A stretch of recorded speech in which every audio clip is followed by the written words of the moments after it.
오늘 우리들에게 주시는 하나님 말씀은 골로새서 3장 15절부터 17절의 말씀입니다. 골로새서 3장 15절의 말씀을 제가 공독하겠습니다. 여러분은 감사하는 사람이 되십시오. 그리스도의 말씀이 여러분 가운데 풍성히 살아있게 하십시오. 온갖 지혜로 서로 가르치고 권고하십시오. 감사한 마음으로 시와 찬미와 신령한 노래로 여러분의 하나님께 마음을 다하여 찬양하십시오.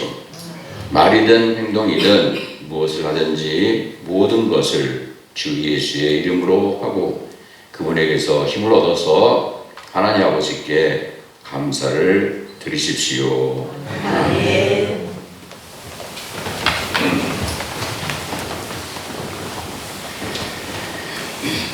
하나님 여러분을 부여주시고 여러분을 지켜주시며 또 밝은 얼굴로 대하시고 또 때를 따라 은혜를 베푸시며 우리 거듭 보시고 평화를 주시기를 빕니다.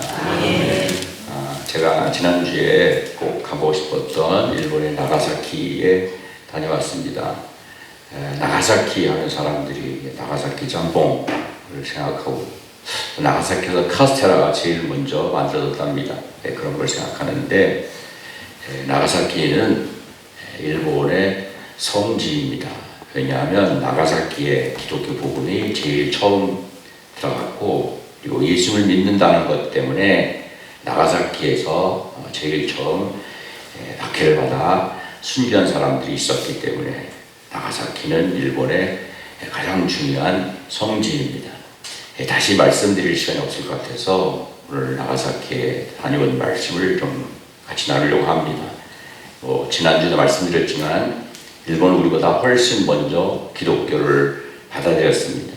476년 전인 1549년에 스페인의 자베르 선교사가 가서 복음을 전했습니다. 그런데 한 30년 전 지나 1587년에 일본을 최초로 통일한 도요토미 히데요시, 그 사람은 우리에게 기억이 좋지 않은 사람이죠. 임진왜란을 일으킨 사람이라서 선교사들을 열렬히 환영했습니다. 왜냐하면 선교사들이 타고 온 배에는 항상 보도 듣도 못한 총, 대포, 화약이 가득 실려 있었기 때문입니다. 그래서 그걸 얻으려고 선교사들을 열렬히 환영했습니다. 결과 한 10여 년 만에 몇십 명의 신자가 생기는 일본의 기독교가 급속도로 불어났습니다. 그러나 도요토미 히데요시는 니네 기독교가 자신의 통치에 걸림돌이 된다는 걸 알고는 갑자기 태도를 바꿔서 1587년에 우리나라에 들어있는 모든 선교사들은 다 나가라 추방령을 내렸습니다. 그렇지만 나은 게 아니고 산속 깊은 동굴에 바닷가 깊은 동굴에 숨어서 이런 선교사들은 또 목회를 했습니다. 그리고 그들이 살던 땅도 몰수했습니다. 그러다가 1597년 드디어 니시다 미스나리라고 하는 장군에게 명령을 합니다. 뭐라면 교토에 있는 베드로 바티스타 신부를 비롯해서 모든 크리스찬, 일본에서는 이제 크리스찬들을 기리스탄이라고 하는데 기리스탄을 잡아서 기독교가 처음 전파된 나고야까지 끌고 가서 처형하라 그렇게 명령을 내렸습니다. 그래서 24명이 잡혔습니다. 일본 사람들이 좀 잔인한 면이 있어요. 군인들은 먼저 기리스탄의 왼쪽 귀를 잘랐습니다. 여러분 이게 교토에 가면 이게 귀 무덤입니다. 귀 무덤. 한국에서 내려간 5만 명의 귀가 여기 있습니다. 임진왜란 당시 도요토미 히데요시는 군인들의 사기를 진작시키기 위해서 적군을 많이 배우는 대로 상을 주겠다 그랬습니다. 처음에는 군인들의 목을 가져갔는데 목이 너무 무거우니까 그 다음에는 귀를 가져와라. 그래서 귀를 베어간 겁니다. 기리스탄들의 귀를 자른 것은 사람들로 하여금 경각심을 주기 위해서 한 겁니다. 공포심을 일으키고 다시는 예수를 믿지 못하게 하려고. 그래서 이들은 귀를 잘린 채 묶여서 1997년 교토를 출발해서 나가사키로 갑니다. 여기가 교토, 오사카하고 거의 같이 붙어 있습니다. 여기가 나가사키. 지도에 봐서는 뭐 별로 멀지 않지만 일본 우리나라보다 훨씬 큽니다. 그래서 이 교토에서 나가사키까지가 630km입니다. 그냥 육지만 갈 수 있는 게 아니라 배를 타고 건너가는 길도 있습니다. 이처럼 뒤로 손을 묶고, 그리고 어떤 이들에게는 고통을 더하게 하기 위해서 큰 강을 건너갈 때 쓸 배, 나룻배를 끌고 가게 하고, 이게 눈보라를 먹으면 갈반에 보면 1월에 잘라진 귀에서 나오는 피는 기내 얼어붙었습니다. 가장 나이가 많은 사람이 63살인 디에고 카사이 수사였고, 그리고 놀라지 마십시오. 12살의 루도비코 이바라키, 13살의 안토니오, 14살의 토마스 고자키라고 하는 어린이도 같이 끌려갔습니다. 이런 어들이 왜 끌려갔는가 하면, 이들이 수원에서 일을 하던 아이들이었습니다. 그리고 13살의 안토니오와 14살의 토마스는 동시에 신학도 공부하고 있었습니다. 그래 이시다 장군이 수도원의 신부들을 잡아갈 때 이들은 너무 어리니까 명단에서 빼고, 야 니들은 집으로 가 그랬어요. 근데 이 어린이 뭐라고 했는가 하면, 우리도 가서 순교하겠습니다. 그리고 따라간 거예요. 몇 살 어린이가? 12살, 13살, 14살 어린이가.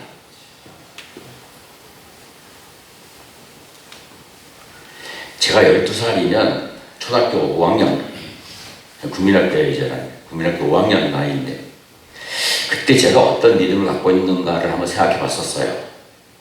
근데 뭐 잘 기억은 안 나지만, 어쩌면 저는 뭐 교회를 한 번도 주일에 빠진 적이 없고, 어머니와 같이 저희 누님, 저희 동생 모여서 다락방이라는 조그만 소책자를 가지고 가정예배를 드리고, 그리고 밥을 먹고 학교를 가고, 초등학교에서도요, 월요일 첫째 시간은 유아대학교 중강단에 가서 꼭 예배를 드리고 공부를 했습니다. 근데 그때 내가 순교라는 걸 알았을까? 아니, 선생님이나 누가 저에게 순교라고 하는 것이 뭐라고 하는 것을 가르쳐 주었으면, 그 나이에 나도 만일 순교하는 상황이라고 했으면, 그런 상황이 있었다 한다면 내가 스스로 죽음을 선택했을까?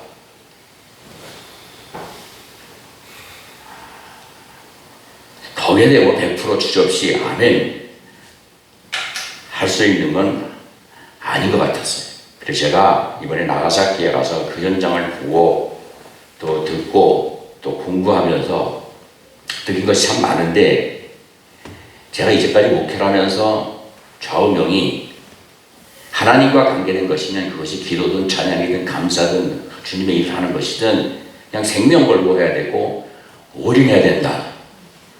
왜냐? 하나님께서 요한계시록에 분명히 말씀하시기를 내가 죽도록 충성하라. 그리하면 내가 생명의 면류관을 내게 주리라.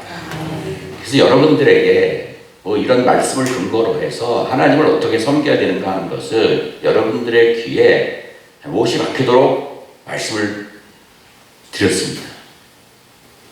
그런데 제가 나가사키에 가서 내가 정말 이제까지 70년을 살아오면서, 그리고 거의 한 50년을 목회를 하면서 순간순간 시간마다 저에게 맡겨졌던 그 일에 내가 정말 생명을 다했나, 목숨 걸고 했나, 올인했나 라고 하는 걸 생각해오면서 제가 굉장히 하나님 앞에 작아지는 걸 느꼈어요. 그리고 좀 나름대로 했다고 했지만 좀 아쉬운 것도 있고 동시에 부끄러움도 있고, 그래서 한국에 오는 내내 그리고 지금까지 제 마음이 굉장히 무거워요.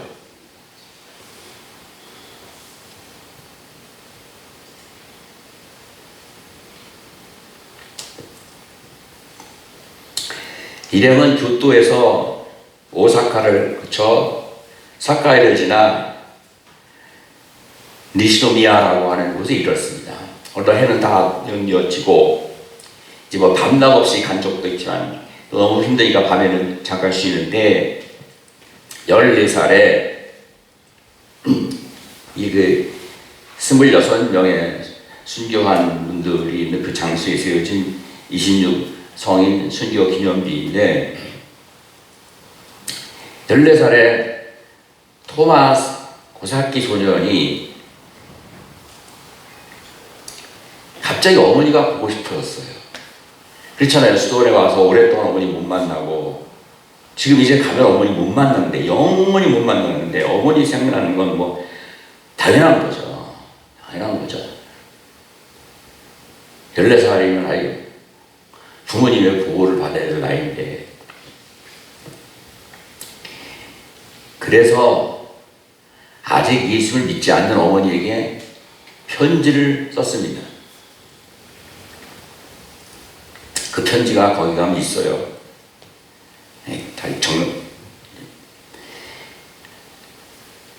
하나님 은총의 도움으로 몇 줄 적어 보냅니다.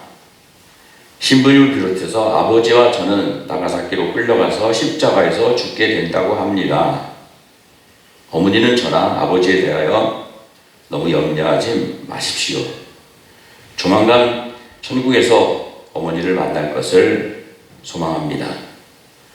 어머님이 자신이 현생에서 지은 죄를 깊게 뉘우치고 죽음이 찾아오는 순간에 하나님에게 마음을 모두 맡기시면 어머님도 구원을 받으실 것입니다.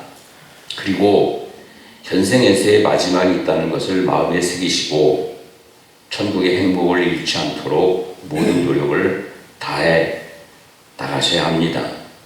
어떤 사람들이 어머니를 힘들게 하더라도 인내를 가지고 모든 사람에게 자비를 베푸시도록 해야 합니다. 저의 두 동생 만시우스와 필립이 신앙이 없는 사람들이나 이교도들에게 신앙심이 휘둘리지 않도록 하는 것이 정말 필요합니다. 어머니를 위해 하나님께 기도합니다. 12번째 달이 뜨고 두 번째 날 아키 미하라 성에서 1997년 1월 19일 아들 드림 14살의 청소년이, 어린아이가 어떻게 이런 편지를 쓸 수 있었을까? 저는 이해가 되지 않지만 썼습니다. 이런 생각을 하고 이런 편지를 썼습니다. 어떻게 이런 편지를 쓸 수 있었는가는 잠시 후에 다시 말씀을 드리겠습니다. 스미 아카시 빙고를 지나 아키로 접어들었습니다. 손은 뒤로 묶였으니까 가는 게 굉장히 불편하지 않겠습니까? 더군다나 뭐 포장밀관 가는 게 아니라 막 돌도 있고 험하니까 가다가 종종 넘어지면 가차없이 매질이 시작됐습니다. 제일 나이가 어린 12살 로도비코가 제일 연세가 많으신 디에고 기사의 수도사에게 이렇게 얘기했습니다. 할아버지 괜찮으시겠어요? 뭐 500년 전에 60살을 산다고 하는 것은 굉장히 그때 연로한 거니까. 그래서 그렇게 부른 겁니다. 그러니까 이 디에고 수사님이 걱정 마라. 루도비코, 너야말로 용기를 잃어서 안 된다. 어른이 한 걸음 갈 때 너는 조그만 발로 2걸음 가야 되니까 조심해라. 그랬더니 루비코가 뭐라고 했는가 하면, 괜찮아요. 수호 천사가 내 다리를 옮겨놔주고 있으니까 얼마든지 갈 수 있어요. 할아버지가 지쳐 넘어지면 제가 업고 갈게요. 그랬어요.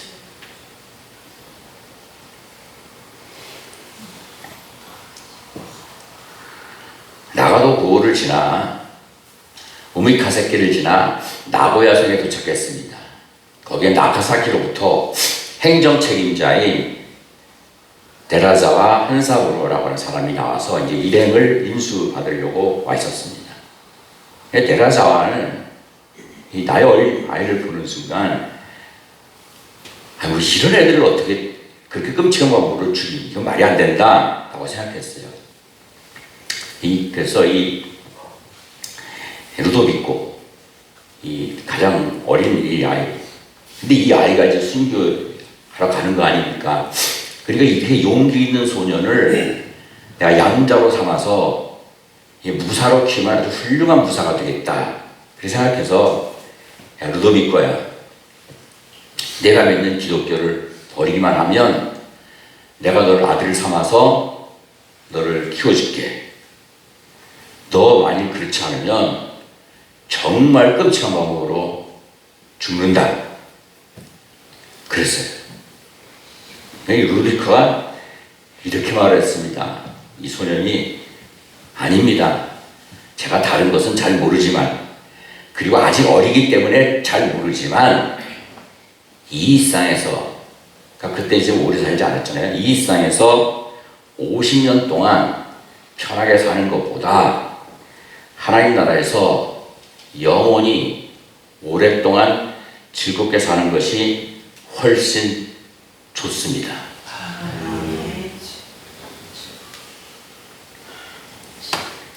여러분, 이건 사람이 할 수 있는 말이 아닙니다. 더군다나 이거는 12살 난 어린이가 할 수 있는 말이 아닙니다. 이건 누가 한 이야기인가 하면 이 어린아이 안에 계신 성령님이 하신 이야기입니다. 깨달으십니까? 사람이 하는 일이 아닙니다. 이들을 끌고 가는 이 시단은 원래 24명을 끌고 가는데 2명의 사람들을, 이 사람들을 좀 도와주라고 덧붙였어요. 근데 이들도 실제는 그리스찬이었어요. 근데 이들이 24명의 이 사람들과 가다가 나도 숨겨야겠다라고 자원해서 일행이 26명이 된 겁니다. 이렇게 33일간, 끌려온 이들은 1957년 2월 5일 수요일 드디어 나가사키에 도착했습니다. 이들은 네라자와에게 예수님이 금요일에 돌아갔으니까 우리도 금요일날 십자가에 목을 박아달라고 요구했어요. 근데 네라자와는 아니 그러면 나가사키 주민들 폭동이 날 것 같아서 지체 없이 그 다음날 2월 6일 목요일 아침 새벽 일찍 이들을 십자가에 못 박기 시작합니다. 그러면서 폭동이 날 것 같으니까 나가사키 전 주민에게 그날은 외출 금지령을 내렸어요. 그런데 나가사키의 총행정 책임관인 외출 금지령을 내렸는데 4,000명이 나와서 이들의 처형 장면을 지켜봤어요. 이 4,000명은 대부분 그리스도인입니다. 참 여기에 대해서 설명드릴 건 참 많은데 한 가지만 좀 말씀드리면, 이 그림 쪽 맨 오른쪽에는 갓을 쓴 한국 사람들도 있어요. 그래서 다음에 좀 자세히 말씀을 드리도록 합니다. 나프스타 신부를 비롯한 여러 사람들은 십자가에 그냥 묻지 말고 예수님처럼 손과 발에 못을 박아달라고 요청했는데 그 요구도 받아들이지 않았어요. 마오로 미키라고 하는 일본 사람도 초청을 받았는데, 이 사람은 예수의 신부들이 만든 처음으로 일본에 세운 아즈치의 신학교에 들어가서 신학을 공부하고 이제 수도사가 된 사람이에요. 근데 이 사람은 처형을 당하기 전에 자기를 죽이는 군인들과 거기 모인 군중들을 향해서 설교했어요. 그 설교 본문이 거기 기록되어 있는데, 여기 계시는 모든 분들, 제가 말하는 것을 잘 들어주십시오. 저는 필리핀 사람이 아니며 틀림없는 일본 사람으로서 예수의 수도자입니다. 저는 어떤 죄도 범하지 않았습니다. 다만 우리 주님 예수 그리스도의 가르침을 전했기 때문에 죽는 것입니다. 하지만 죽음을 기쁘게 받아들입니다. 주님께서 저에게 베푸시는 커다란 은혜이기 때문입니다. 영어로 번역된 걸 제가 봤는데, My death as a great blessing from the Lord. 내 죽음은 주님으로부터 온 great blessing, 어마어마한 축복입니다라고 고백을 해요. 근데 여기는 이제 문맥상 주님이 주시는 커다란 은혜라고. 순교가 뭐라고요? 우리가 평상시 받지 않는 놀라운 특별한 은혜고 축복이라고 고백을 했어요. 인간이 구원받기 위해서는 그리스도의 길 위에는 다른 길이 없습니다. 단언컨대 확실합니다. 그러기에 주저없이 말씀드리는 것입니다. 그리고 그리스도의 가르침은 자신에게 해를 끼친 원수까지도 용서하라는 것입니다. 그래서 저는 쇼군 도요토미 히데요시와 저를 사형에 처하도록 책임진 모든 이들을 용서합니다. 쇼군은 도요토미 히데요시를 지시하는 말이에요. 미움은 없습니다. 다만 그를 포함한 모든 일본인이 그리스도교 신자가 되기를 간절히 바랄 뿐입니다. 그렇게 예수님처럼 십자가에서 용서를, 사랑을 전하고, 여러분도 그리스도를 믿어서 하나님 나라 가자고 그 설교하고 순교했어요. 이번에 가서 알게 된 사실은, 제가 이제 공부를 좀 여러 번 해봤어요. 근데 십자가가 26개가 다 준비되어 있지 않았다고 어떤 책에 기록되어 있었는데, 그게 아니라 다 준비됐어요. 그래서 26명이 와서 이 언덕에 앞에 자기들이 매달린 십자가 있는 걸 보고, 사람이 그렇잖아요. 아무리 강심장대한 사람이라도 그런 순간엔 두렵고 떨리기 마련입니다. 자기가 모르게 어떤 그런 공포심도 생기고 어떤 멈칫하는 그런.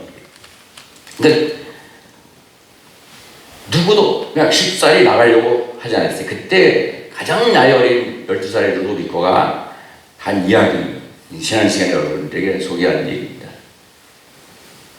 내가 져야 할 십자가는 어디 있습니까? 하고 십자가를 향해 달려갔어요. 그 말을 들은 모든 사람이 담대하게 다시 용기를 얻고 십자가에 내렸어요. 부인들은 2개의 창을 찔러서 이들을 사형 살해했습니다. 초등학생 또래 아이들까지 어떻게 그렇게 죽음을 두려워하지 않았을까? 이 끔찍한 고통을 두려워하지 않았을까? 그 무엇보다 하나님 나라에 대한 소망이 너무나 확실했고 너무나 강했고 흔들림이 없었기 때문입니다. 어린아이조차도 이 이상의 물질, 이 이상의 쾌락, 이 이상에서의 삶에 대해 그런 거에 대해 내어 있는 게 아니라 너의 생각을 사로잡아 그리스도에게 복종시키라고 모든 생각과 모든 삶의 비전이 다 하나님 나라에 집중되어 있었기 때문에, 거기 고착되어 있었기 때문에 이렇게 순교할 수 있었던 겁니다. 이후에도 박해는 계속되었습니다. 점점 더 악랄하고 점점 더 끔찍한 방법으로, 잔인한 방법으로 기스탄을 색출해서 죽였습니다.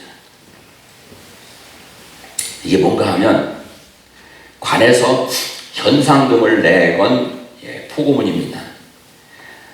사제, 신부예요. 신부를 신고하면 은전 500개를 주고, 수도사, 신부가 뜨기 전에 수도사를 신고하면 은전 300개를 주겠다. 뭐 이런 광고예요. 이게 당시 은전이에요.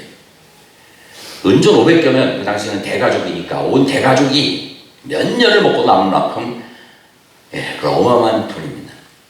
그리고 저 위에 애들이 하듯이 5인조 제도를 만들었어요. 서로 감시하는 겁니다. 많이 있는데도 신고하지 않았으면 5명을 다 죽였어요. 그리고 지난주에 말씀드린 대로 매년 정월이 되어면 모든 마을 사람들 일주일간 나와서 예수님의 형상이 새겨진 후미에를 밝게 했습니다. 그리스도인들도 대부분 다 밟았어요. 왜냐하면 발자는 자신만 죽는 게 아니라 자기가 그리스도인인 걸 알고 있는 아들, 딸, 남편, 아내도 같이 죽으니까 어쩔 수 없이 밟았어요. 그런데 밟기는 밟 때 예수님의 얼굴은 밟지 않으려고 수없이 연습하고 나가서 밟았어요. 후미에를 밟는 날 정월이 되면 가장 좋은 옷, 깨끗이 세탁한 옷을 입고 나가서 연습한 대로 예수님의 얼굴을 밟지 않고 다른 데를 밟았어요. 그리고 집에 돌아와서 그 발을 물로 씻었어요. 그리고 그 물을 마셨어요.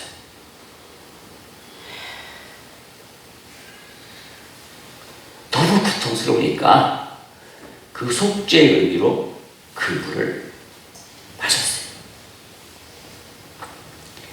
그렇게 250년을 견뎠습니다.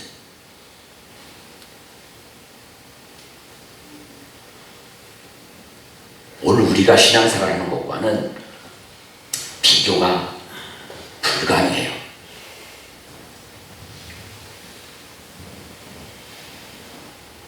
아무리 열심히 잘한다 하더라도 제 판단이에요. 비교 자체가 불가능할 정도로 그런 고통을 250년.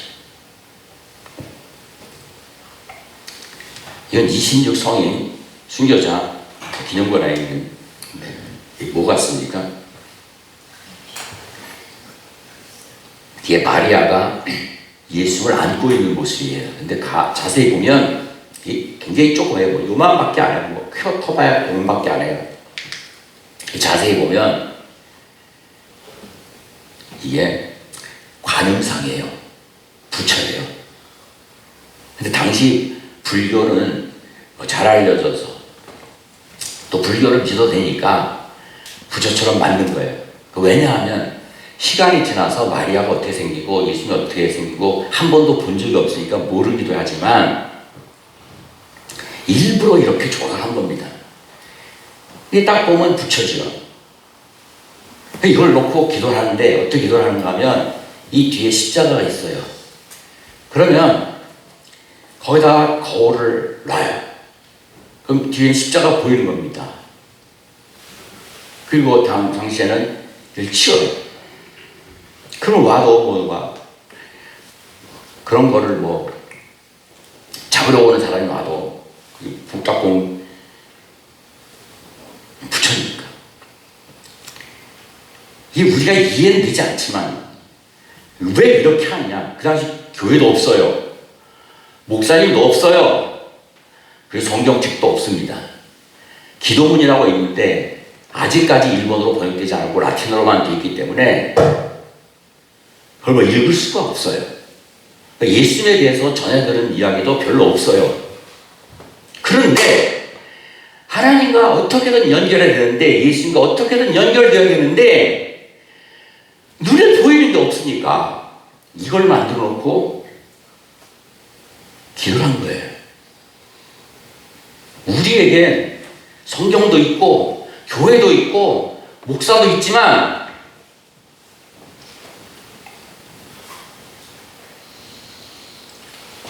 이들은 아무것도 없으니까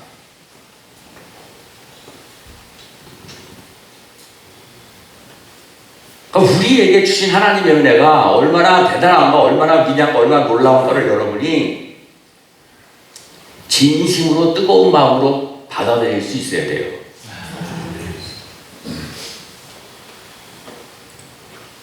이건 뭐 같습니까? 이거 순교박물관에 요만해요. 크게 만들어야 뭐 발각되시. 이거 모르는 분 안 계시죠?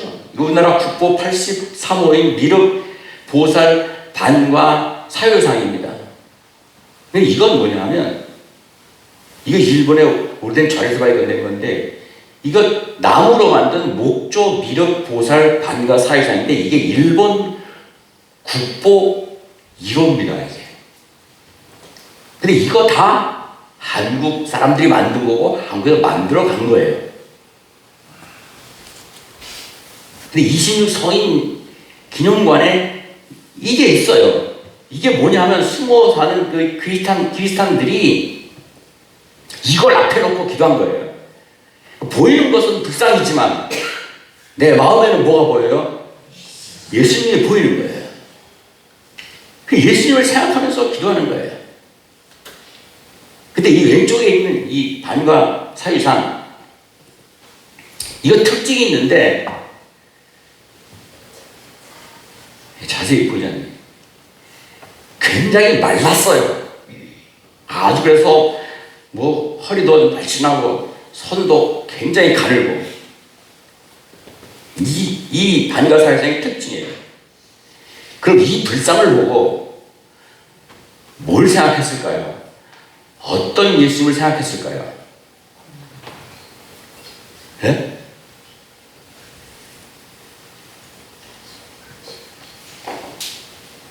어떤 예수님을 생각했을까요?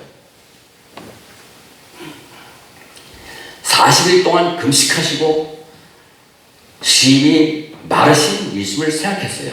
아니 심히 마른 게 아니라 40일 금식하는 게 여러분 40일 금식해보셨어요? 그럼 일주일 해보신 분? 그럼 열흘은 없어요? 이 40일 금식이 아니라 거의 단식 아닙니까? 그냥 물만 마시는 거.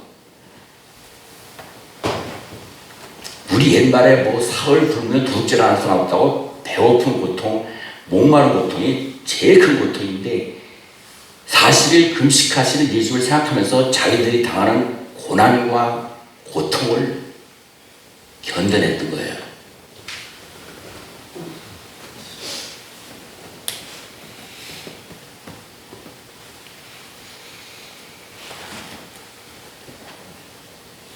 하나님이 베푸신 허다한 은혜는 생각 안 하고 뭔가 조금이라든지 어렵고 힘들고 있으면 불평하고 짜증내고 원망했던 분들은요 그냥 잠깐 시간을 내서 나가사키 한번 다녀오세요.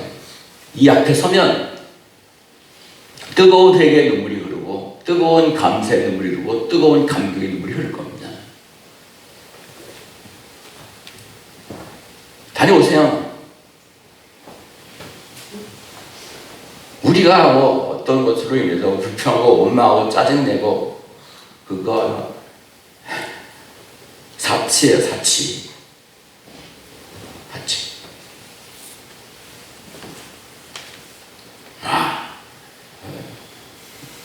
저도 울었어요. 한 가지만 더.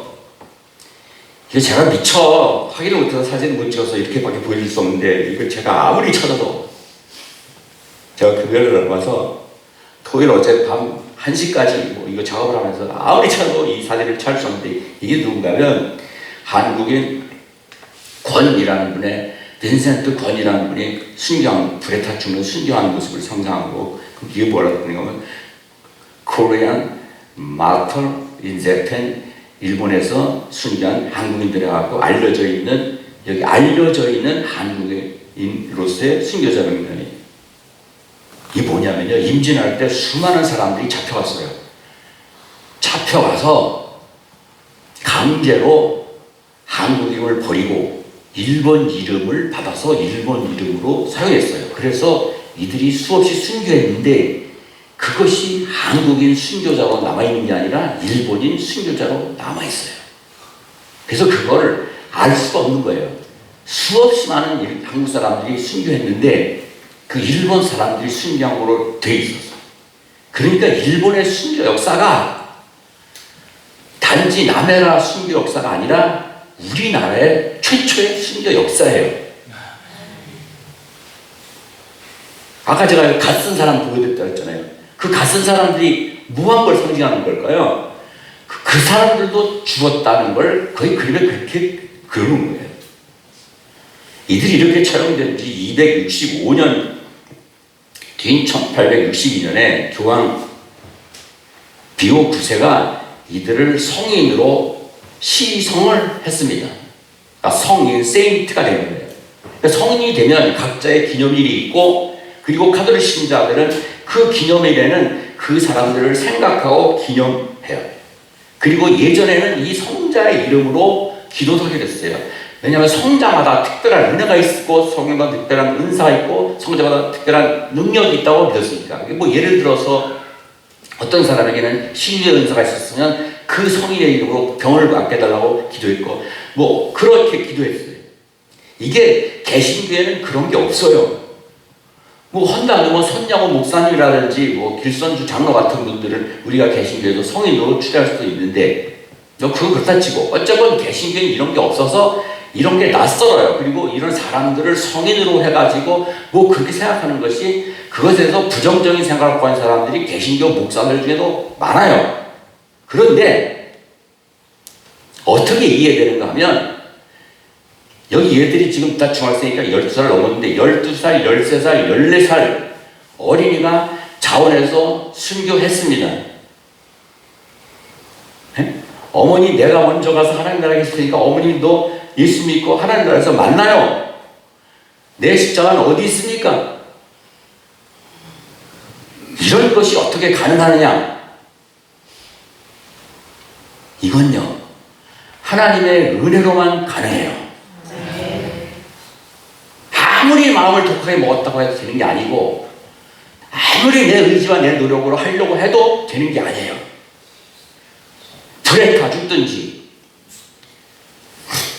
제가 지난주에 그 사이러스라는 영화를 보는데, 일본 애들이 불에 태워 죽는데 지프로 엮어요. 지프로 엮는데 그냥 그걸 지프도 꼭 먹는 게 아니에요. 그리고 확 타면 지피 금방 타잖아요.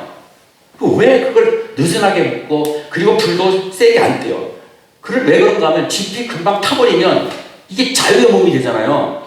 그러면 도망가라, 배교하라. 그래서 느슨하게 묶었어요. 그것도 뭐 불에 안 타는 쇠줄이 아니라 지푸라기로 지프를 엮어서. 그런데 이게 지푸라기가 다 타서 내 몸이 자유롭게 돼도 그냥 불에 이거 간 거예요. 그렇게 죽은 거예요. 아니면 십자가에 매달려 죽든지, 아니면 거꾸로 매달아서 귀나 목에 조그만 상처를 해서 한 방울씩 피가 떨어져서 3, 4일 동안 죽음의 고통을 받으며 끔찍하게 죽어가든지, 제일 끔찍한 방법이 뭐냐 하면 거꾸로 매달아서 똥물 속에 집어넣는 거예요. 그러면 눈, 코, 입으로 똥물이 들어가서 똥물이 온몸에 혈류를 타고 도는데 그것이 가장 고통스러운 고문 방법이 있다고 그래요.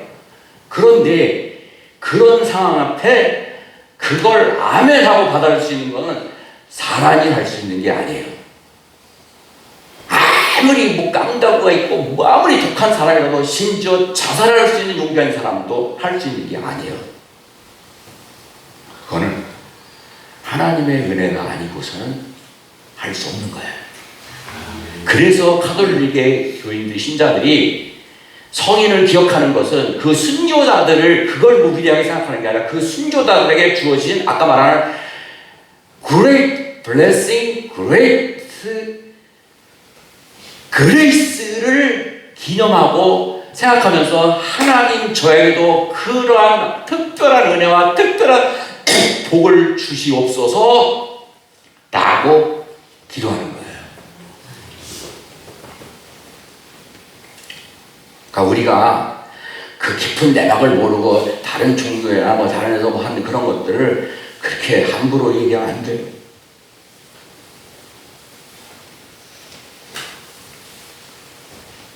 다음 주이 추수감사주일인데 제가 오늘 말씀의 제목을 순교와 감사는 라고 했습니다.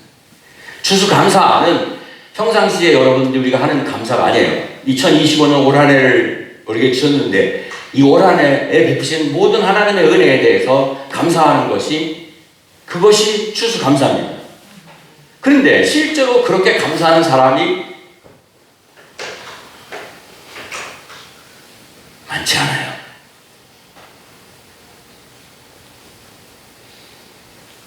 많지 않아요. 왜? 순교와 마찬가지로 감사도 내 생각과 내 뜻과 내 의지와 내 계획으로 하는 게 아니기 때문에 그래요. 아니, 하나님이 원하시는 감사가 그렇다는 거예요. 오늘 말씀에 따라합시다. 시작. 여러분은 감사하는 생각을 하십시오. 하나님께 여러분들에게 요즘 우리나라 공부하는 모든 애들에게 어떤 방풍 불잖아요. 의대 가는 거. 너는 의사가 되십시오. 당신은 교사 되십시오. 당신은 사회적으로 훌륭한 사람이 되서 삶전 경제적으로 성공한 그러한 사업가 되십시오라고 하나님께서 그렇게 말씀하지 않으셨어요. 뭐라고 하셨는가 하면 당신은 감사하는 사람이 되십시오라고 말씀하셨어요. 그 감사를 어떻게 해야 되느냐?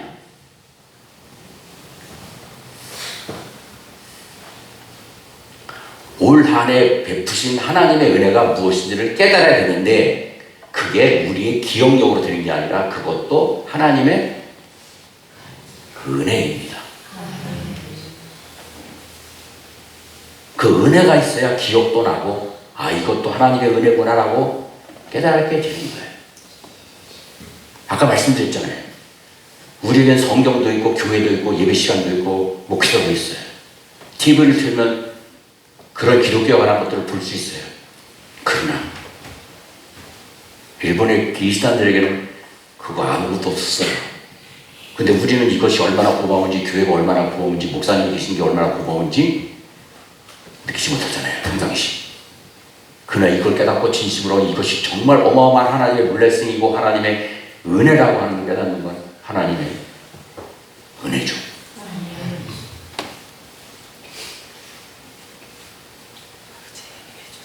내가 이렇게 자유스럽게 오늘 주일을 맞아서 이 아름다운 예배당에 있다는 게 당연한 게 아니라 이 하나님 놀라운 은혜고 축복이라고 깨닫는 것도 하나님의 은혜죠. 내게 주신 구체적이고 세밀하고 순간순간 내가 기억하지 못했고 깨닫지 못했던 것을 깨닫게 하는 것도 하나님의 은혜고 그래서 정말 하나님이 기뻐하시고 하나님이 원하시는 그러한 감사를 드릴 수 있게 하는 것도 그것도 하나님의 은혜죠. 12살짜리 아이가 나도 순교하러 가겠습니다 라고 한 것 이 세상에서 앞으로 50년 동안 편하게 사는 것보다 하나님 나라에서 영원히 사는 것이 더 좋습니까? 저를 절대 그렇게 그런 말로 하지 마십시오라고 하는 것 그거 사람이 한 얘기 아니라고 말씀드렸고요. 어린아이가 절대 할 수 없는 얘기라고 말씀했어요. 그거 그 안에 계신 성령님이 하신 말씀이에요. 그냥 이 성경적인 용어로 하면 그게 인간의 말이 아니라 뭐예요? 방언이에요. 방언. 다른 나라 말이 아니라 하나님의 말씀 성령님이 하시는 소리 방언을 한 거예요. 감사가 똑같아요. 내가 하는 게 아니라 내 속에 계신 성령님이 깨닫게 해주시고 감동시켜 주시고 할 수 있도록 도와주셔야 할 수 있는 거예요. 여러분의 생각과 감사가, 여러분의 감사가 여러분의 생각과 여러분의 수준에서의 감사가 아니라 하나님이 성령님으로 내 안에 계시면서 주시는 그 은혜에 감동되어 드려지는 감사. 그래서 하나님이 정말 기뻐하시는 그런 감사. 아니, 그 감사를 드리는 여러분과 여러분의 몸과 여러분의 삶과 여러분의 가족이 다 하나님께 연락되는 그런 감사가 되기를 소망합니다. 순교와 감사는 그 뒤에 문장을 완성시킨다면 그냥 이렇게 완성시킬 수 있어요. 내가 하는 게 아니라 하나님의 은혜고 성령님의 도우십니다. 기도합시다. 하나님 감사합니다. 우리가 이렇게 자유롭게 신앙생활 하시는 것, 하는 것, 할 수 있는 것, 이것이 엄청난 어마어마한 하나님의 은혜와 축복임을 다시 한번 고백하고 하나님께 감사드립니다. 때로 조그만 어려움과 부족함에도 불평했던 저희를 용서하여 주시옵소서. 성령님이 나를 지배하는 삶, 하나님의 은혜가 나를 덮은 삶 되게 하셔서 생명까지도 마다하고 주님의 일에 헌신하는 우리들 되게 하여 주시고, 하나님께서 기뻐 받으시는 감사하는 자들 되게 하여 주시옵소서. 우리의 생명이시고 우리 모든 감사를 받게 합당하신 예수님의 이름으로 기도드리옵나이다.